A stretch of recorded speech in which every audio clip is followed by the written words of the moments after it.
I really want to see this film. The Clayface trailer looks like the film will be a return to form for classic horror films. But is this a DCU film?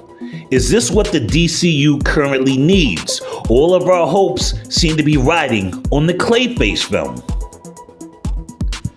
The Clayface trailer looks like an auteur-level body horror epic. The 1-minute trailer really creeped me out in a good way. I'm a big horror fan. I'm looking forward to this. Now, is this going to move the needle for the general DCU? Is that a fair comparison to make? Is this a superhero film, a horror film, both? Does it matter?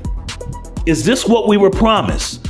Listen, the first 3 films of the DCU are Superman, Supergirl, and Clayface. Does that make sense? Is that fair to ask?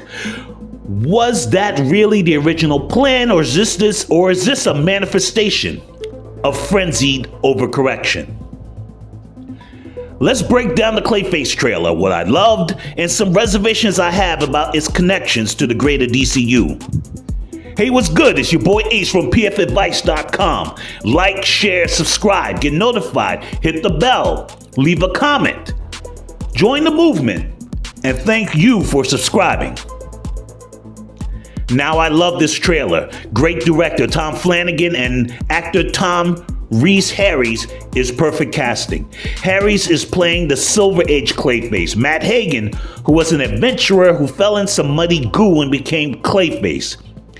Clayface made his debut in Detective Comics number 298 in 1961.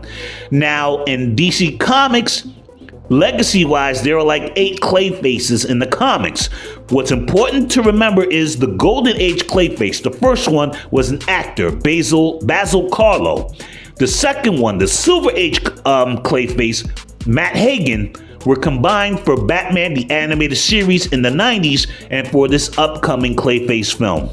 I love the look in Harry's eyes. It's hard to emote with eyes only. You can see the inconsolable anger and crazed grief from his eyes and bandaged face in his hospital bed. This is the zenith of acting skill.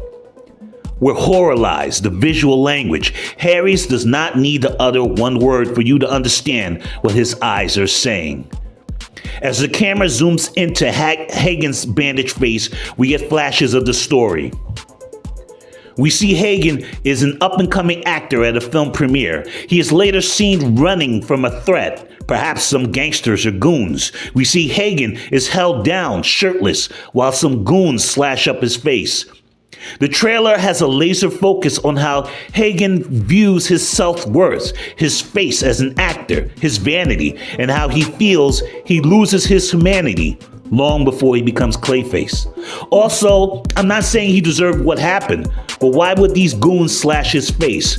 What deal with the devil? What deal did Hagen make with gangsters in Gotham to get his fame? In another scene, a short clip, we see pink goo injected into his face around the scar lines where the goons slashed up his face. It is some kind of regenerative, wow, I'm turning into Porky Pig, regenerative therapy for skin and tissue. There is a tragic scene where Hagen has a plastic mask on his face to protect the plastic surgery scars he got. I saw this interesting visual comparison between the Clayface trailer, and the 1960 horror thriller Eyes Without a Face, about a doctor who accidentally disfigures his daughter's face, and then he kidnaps and degloves the faces of innocent women to try to graft onto his daughter. It was a commentary on plastic surgery, which was new at the time, and self-identity, vanity, and what it means to have a public face in the public eye. What does it mean when your face means everything to you? We get several scenes of Hagen's face melting, warping. It looks like Hagen is slowly learning how to control the formlessness of his body. The creepiest scene in the trailer is the final scene, where Hagen's face disappears completely, leaving behind a formless face with no eyes, nostril, or mouth. A vain man who values his face above anything, left alone with no face. I cannot wait to see this film. Still, it does not mean I don't have reservations. Is this a disconnected horror film that is somehow connected to the DCU? There are rumors this is a prequel to 2025 Superman, so does that mean, chronologically speaking, Clayface is the first DCU film? We were supposed to get the Batman 2 and a separate Batman actor in The Brave and the Bold, which has been canceled, I think, and now it looks like we might not get either film. But the grand introduction of Gotham City is in a Clayface film with no Batman in sight. I get the inclination of this film. I think it was greenlit because it has a budget-conscious setting more than anything. I don't see a greater connection to the DCU. I hope that makes sense. And we were promised that. On January 31st, 2023, if I remember, James Gunn announced a Gods and Monsters slate of DCU films and shows, and most of those films and shows have been canceled or indefinitely put on hold, which also means canceled. Now we have all of our hopes riding on a rejuvenated DCU, resting on a Clayface film. Please don't get it twisted. I look forward to this film. It looks great. I love horror. But this is not what we were promised when the DCU Gods and Monsters slate was announced. I hope they know what they're doing.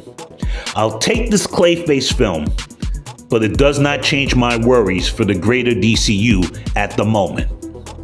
What do you think? What did you think of the Clayface trailer? Comment below. Thanks for watching.